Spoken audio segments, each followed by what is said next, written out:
What are the 5 key steps in producing a financial plan for your business?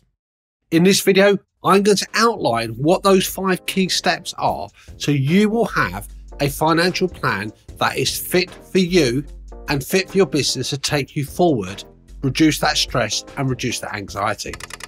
Hi folks, welcome to another weekly episode on I Hate Numbers. My name is Mahmood. I'm a business finance coach and accountant, proud author of the book I Hate Numbers, and also founder director of the firm I Hate Numbers and Numbers Know How. In this video, I'm going to outline what those 5 key steps are that you need to take in order to go from scratching your head, feeling anxious, feeling stressful, to produce a wonderful financial plan.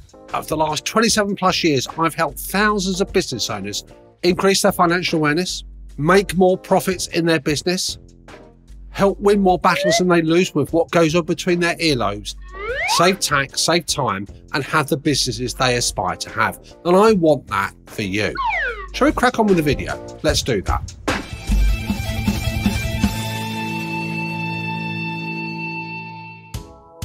Now, number 1, attitude is the first thing.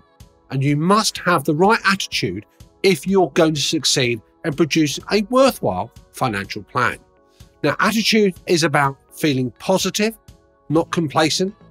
It's about not being too overwhelmed with what might lie ahead of you. If you go into your financial plan and you think, oh, I can't afford to do this, I can't afford to do that, that's going to be too much for me to take on, then perhaps you're in the wrong space. You need to go in there positive. You need to go in there with some belief in yourself, and you need to believe that what you are going to be doing, you are capable of. Obviously, if it's outside of your comfort zone, if it's something you don't think you can execute, then there are ways to actually have that on board. So go towards your financial planning as not one of trepidation or despair, but go in there with a positive can-do attitude. That attitude will serve you well. Having dealt with attitude, the next thing is goals. If you do not have an end destination in mind, if you do not have a clearly defined goal, clearly defined set of objectives, you're going to be going round and round in circles.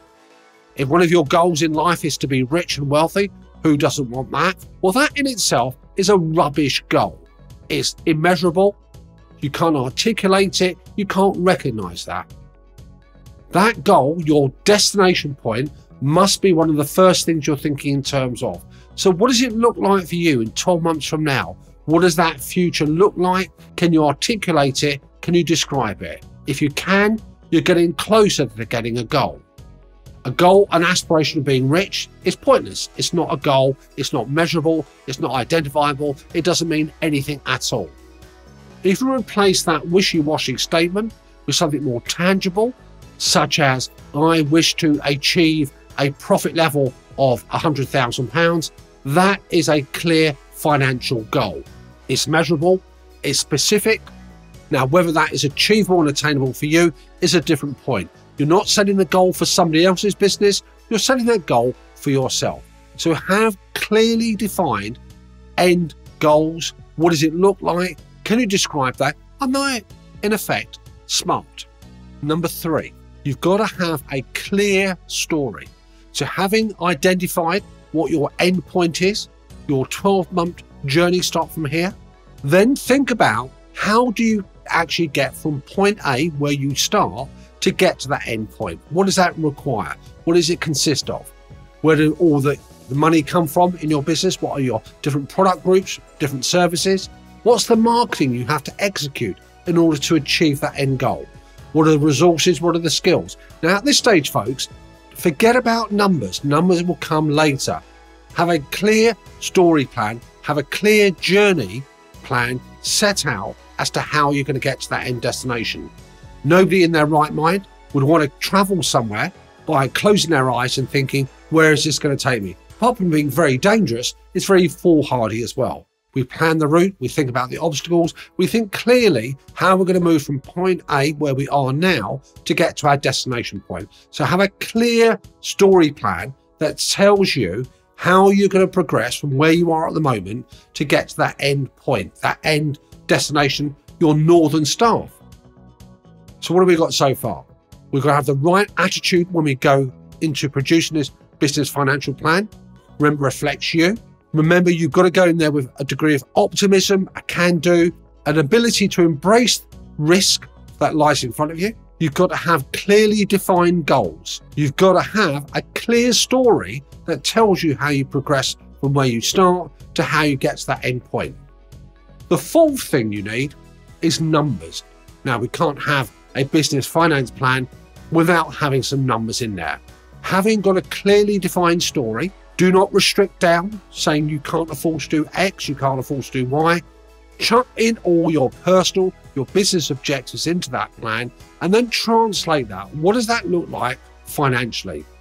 What is the income that you're looking to generate? What does that look like in pound note, in dollar terms? The resources that you need to deploy in order to arrive at that end point. What's the cost of that? Check it, validate it.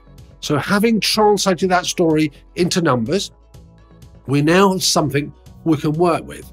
And we come now to the fifth and final thing about producing that business financial plan. And that is having produced your story, having translated that story into numbers, you can then take a break, come back, look at it, and then you can review that story.